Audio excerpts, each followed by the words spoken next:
Hey everybody, it's Millie with Crafting in My PJs. But if you're here for crafting, this isn't a crafting video. I'm sorry. This is, sorry, I have to get comfortable in my chair here. This is the running video. So if you're here for the running video, you're in the right place. Today is week 3 of our training for the Disney Wine and Dine. Now, just to recap, everybody kind of has a different plan here. Some people may be here for the Disney Wine and Dine. Some people may be here because they really wish they were going to be running or walking in the Disney Wine and Dine. Some people may have gotten into the half marathon that opened up at Disney. I forgot the name of it, for January. That just opened on Tuesday. So if you got into that and you're like, hey, I need some pointers, okay, there you go. You might be here for that. Some people might be here just because they want to run to get healthier and lose weight. And who better to run or commiserate with are other people who are running to get healthier and to lose weight. I am not an elite runner. I am barely a runner. I do intervals. I do runs and walks. And I haven't done anything, well, pending the last few weeks, since COVID. February 2020 was the last Disney race that I participated in. And up until a few weeks ago, it was actually the last race I did. I did do a 5K here in the New Orleans area. They're all for fundraising, all of those little races that are around your area. And this one was to raise money for the cemeteries. So it's actually one of my favorite races because I think it's called a Run Through History or something like that. And walk through history, probably.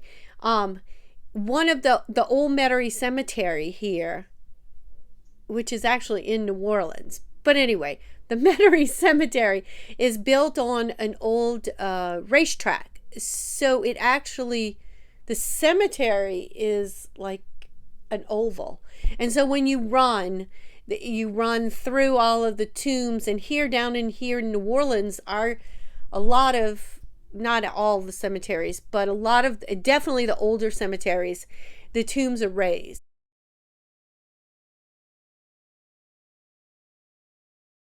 So they're like little tiny buildings, teeny tiny buildings, and they'll host a whole slew of family members in there.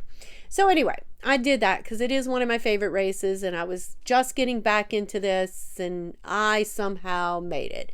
So as we're training, right now we're in the pre-training training. So right now your job is really to get out there and move at least 3 times a week. You don't want to go 7 times a week because you will injure, you will hurt. You can do 3, 4, it's okay. Give yourself a day off from all workout. And then on opposite days, on other days, then put in some strength training. So do a YouTube search for some videos on some strength training. Do that. Some plyo, some yoga. You need some stretching to release all the pounding that you're giving your muscles. So you need a good stretching too. One of our videos, we will talk about stretching before and after a workout, a run, walk workout. But this video, I wanted to talk about apps, because the way I keep going in whatever route I'm taking is I listen to music and I follow an interval app. The one I use is Couch to 5K by Zen Lab. Guarantee you put that search into your app store and you're going to get a gazillion responses from it. So what I'm going to do right now is I'm going to bring you to my iPad, and we are going to talk about the different running apps that are out there And instead of me suggesting, hey, get this app, because everybody's different. I mean, I'm running, walking, and I'm down at the very beginning.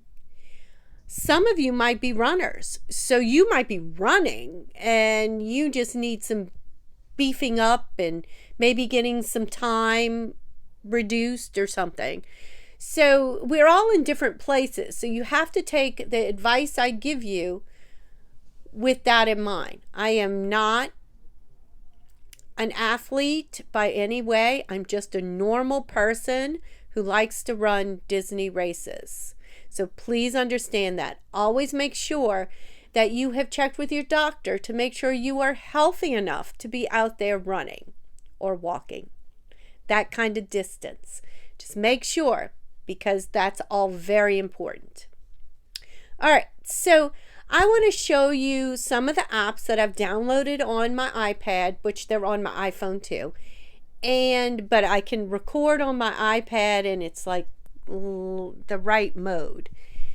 And I'm going to give you suggestions to look for when you're choosing an app that might help you run. If you don't want an app, you don't need an app. Even for doing intervals, all you have to do is go to your timer, your alarm, that setting, the time on your phone, and put in the alarm to go off every minute and a half. Minute and a half I run, minute and a half I walk, and you just hit repeat. And that can keep you in a good cycle. And then when things are comfortable, then go ahead and up it. Right now, I'm not worried about our distance. We're not really at the point where we have to, I mean, it's still more than 6 months away, right? I think we're 6 months out. So we still have a good amount of time to add the distance. Right now, you just really want to get to feel what's comfortable. What shoes do you like? What socks do you like? What clothing do you like to wear when you're out running, walking? How do you like your hair? My hair has to be up in a ponytail. It has to be off my neck. And my bangs, and I have tried going bangless. That just doesn't work for me. My bangs, they have to be clipped back or in a headband because I sweat and then all the sweat drips in my eyes and it drives me crazy. So what are different weather types to be out there working? You know, if it's a light drizzle, we still will probably be running. If it's freezing, we will be running. If it is sweltering, it is Florida, you have no idea what the weather is going to be, except for snow. We know it won't be snow in November, I think. Knock on wood. If it's sweltering, we will be running. So unless it's like a hurricane or like thunder lightning type rain, you're still out there doing this race. So getting used to those conditions while you're working out is a wonderful thing too. That's what all of this training is for. Getting your distance, even if you're only doing a 5K. You know, you're still working on making sure that 5K you're comfortable doing. All right, so I'm going to stop jibber jabbering and we're going to get to the apps and I will show you what I have and I will discuss with you what's to look for when you're choosing an app. All right, down to the table. Okay. So, all right. So if you go to your app store and you type in running apps,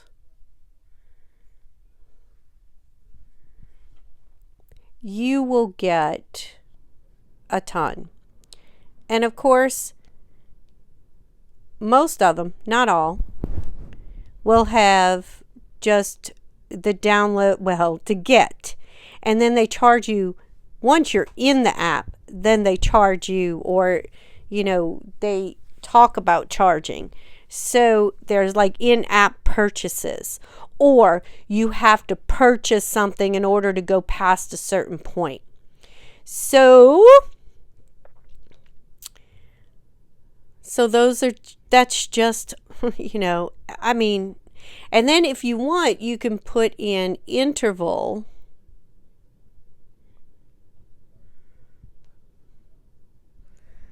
apps, and then you get more.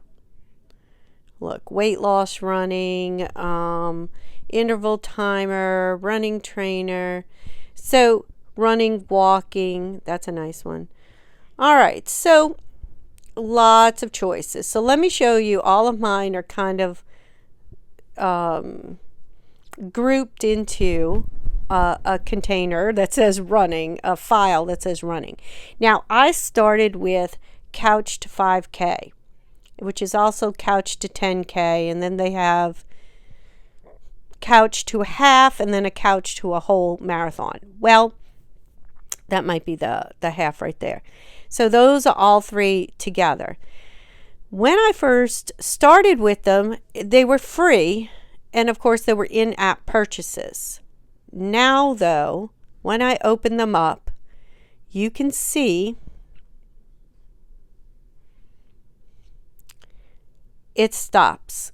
It stops at week 2, day 1. But let's just look at what it gives you. So it'll tell you up at the top, the duration of the workout is 30 minutes, a 5-minute warm-up walk, then alternate 60 seconds of jogging and 90 seconds of walking for a total of 20 minutes. So now you're in 25 minutes, and then you're going to have a 5-minute cool down. That makes your total 30. It will send you verbal cues throughout and your music can be running, and it'll say time to walk, time to run, begin running, begin walking, you have 1 minute left, you are halfway through, and it'll give you those verbal cues. So I was quite disappointed to see that you now have to pay for just to get the rest of the weeks. Before it was just you paid for more variety on the app itself.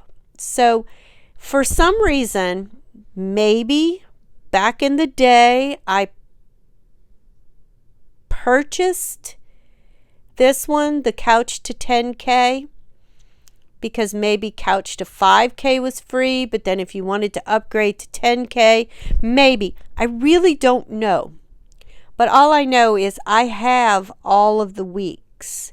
And let's go all the way to run the 10K. It says completed 6/29/19. Now, because I don't have the Pro version, I can't see my data on here. I can see the, no, it doesn't show me sometimes they show you the route you took. So this is what I've been using. It works for me, and I'm familiar with it. And if it ever comes to a point where I have to pay for it, I'll have to see how much it is. But I might, because it's what I'm used to. All right, so let's look at a couple of other apps. See, the 13.1's the same company. But again, this one is going to stop at week 2. Oh, it doesn't. It stops at week 2. But this one gives you a workout every day. So week 1, they give you the 3-minute walk, 3-minute run, 2-minute walk. And then week 1, day 2 tells you to cross train or do this. That does not include walking or running. Day 3, you're back to a run or walk. Day 4, run or walk. Day 5, back to training, cross training. 6, 7, take a day off. So what I would do is when I use these apps, I would do the level, and then if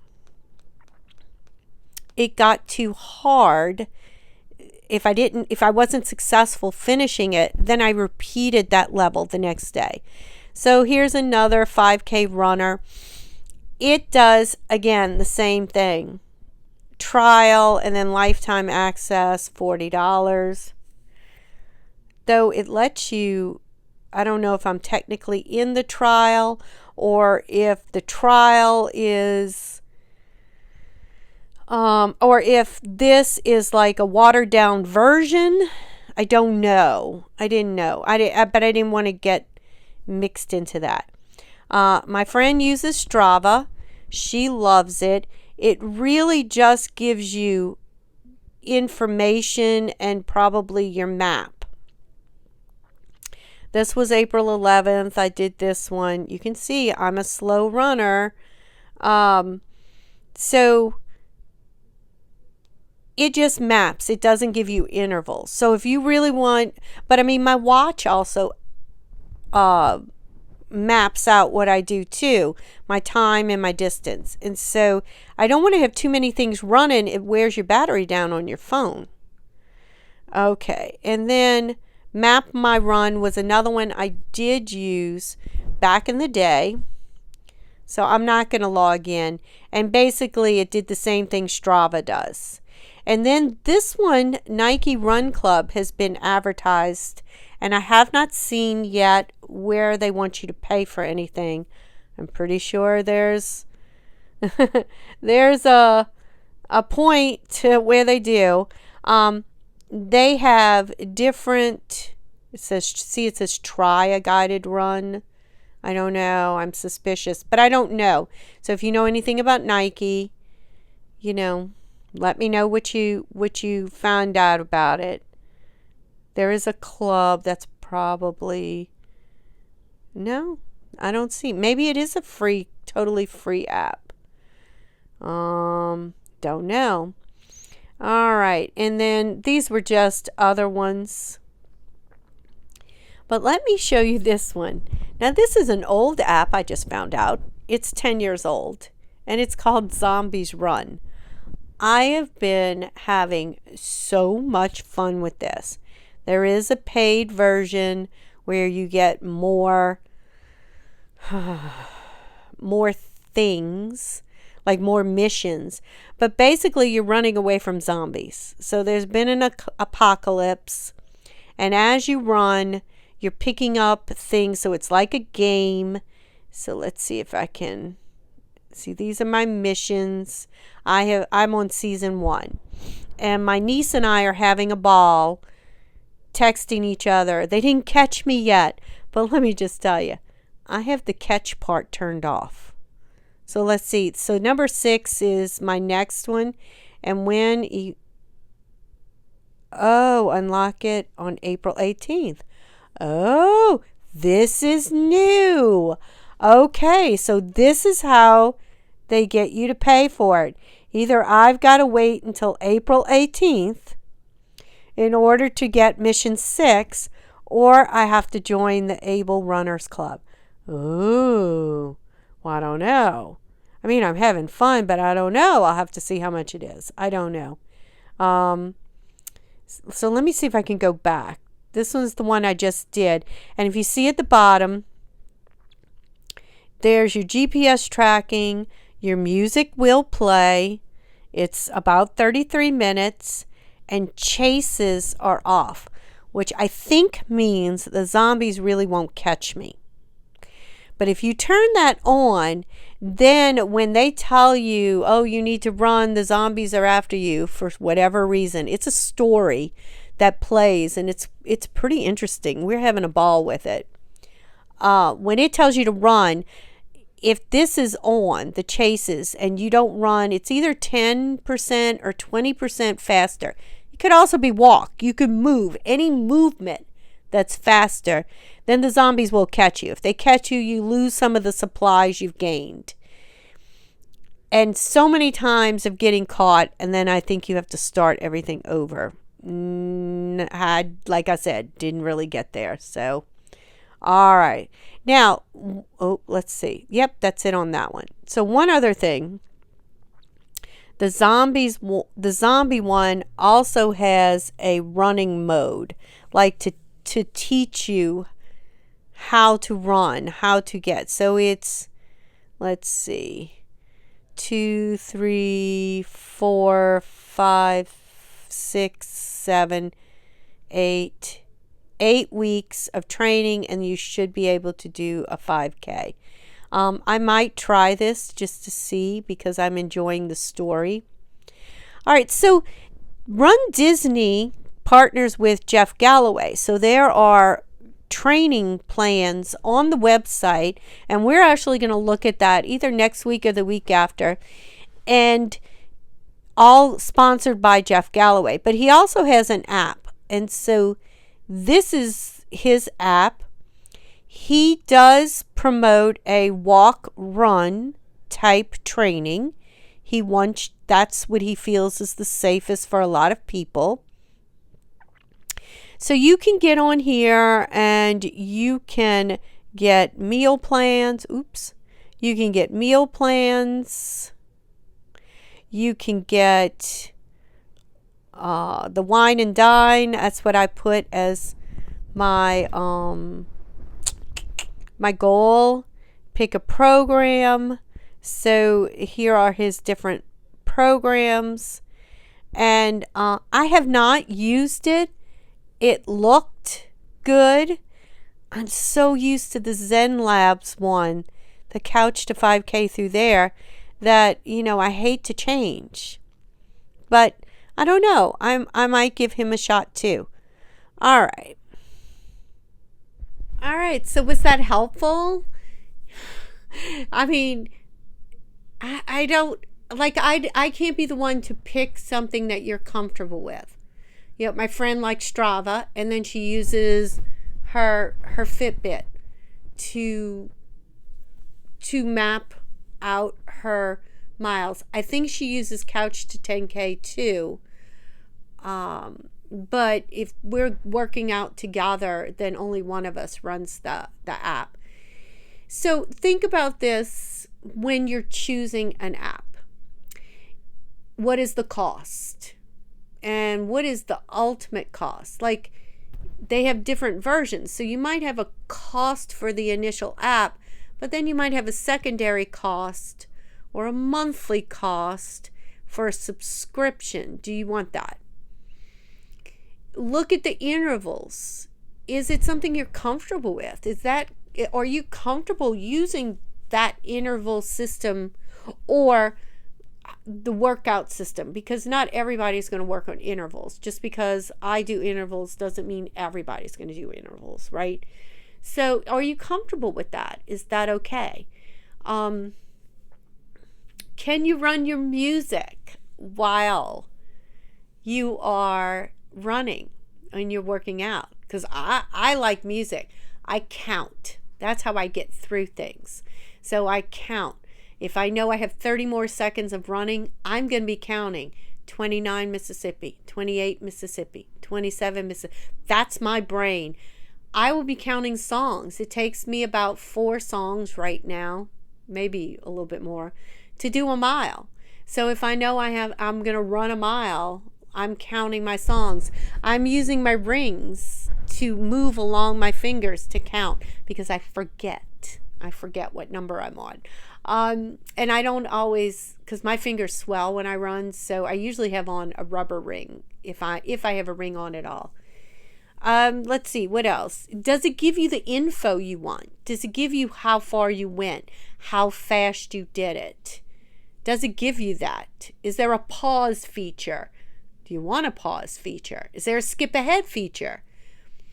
For the Couch to 10K, like today I ran. It takes me, the app is about 30 minutes, but it takes me about 45 to do my 3.1 miles. So 45 to 50 minutes. So can I rerun pieces of the app and continue to work out instead of just walking? And I can with Couch 10K, I can go backwards and reset it. So that's really good. Does it wear your battery down on your phone? You don't want to be doing a 10K or a half and not have, and your phone dies and then your communication is cut off. Some people probably don't run with phones, but most people do, I think. I have notes written down, so I'm looking at my notes. But I think that's it. Oh, is there a trial period? Because I really want to try something out and make sure I like the format before I put out any money on it. And I really don't want to put money out at all. I'm just like that. I mean, they have enough ads and everything in these apps that I feel like they're getting their revenue. All right, I guess that's it. So I'm hoping you had a good week this week. And I hope you have a good week next week. So we are starting, I'm looking at my book. Because I'm still writing in my book. I'm still doing that. Maybe not as many notes. I have week 3 set up with my dates. And right now, we are just getting comfortable with the moving. You need to be moving 3 to 4 times a week. See how this all fits in your schedule. Because, back in the fall, when I'm training for something and I was back at work, I was literally getting up at 4:30 in the morning, and I was out on my neighborhood street at 5 in the morning to get that run in before I had to get dressed and go to work, because I worked 2 jobs and I didn't have enough time in the evening, or I pooped out in the evening. What stops you? What stops you when you're out running, walking, running, whatever? What makes you say, I don't want to run this lap anymore, or this interval anymore? I'm going to walk it. What shuts your brain down, and how can you get over that? So right now we're just working on all of those logistics, and you're getting a feel for how far you're going. If you're walking a mile, then try to add a little bit more to that this coming week, 1.25 miles. If you're I'm trying to maintain the 3.1 for a 5K. So today I went a little bit further. I just did a little bit more. It wasn't much, but a little bit more. And next week I think I'm going to start adding maybe a quarter or a half a mile one day a week, just to make that just a little bit longer. So I might do that. That's where I think I am right now. I'm going to add up the weeks, and I'm going to see, according to the training program, when we logistically should be doing a training program, starting this is it. Now I know what I'm doing. I'm going to start adding to it. I'm going to add that up, and I'll let you know. Of course, we're way far ahead, but that's okay. Come summertime, I'm in the South. We die in the South with the heat. So I have to make I don't really want to have my training, the bulk of it be during the summer months. I want to be ramping up when it gets cooler. All right. I guess that's it. Y'all, I hope you have a great week, and keep moving. Get out there and keep moving. And I'll see you next week. And next week we will talk about stretching. Stretching before and after a run. All right. Bye.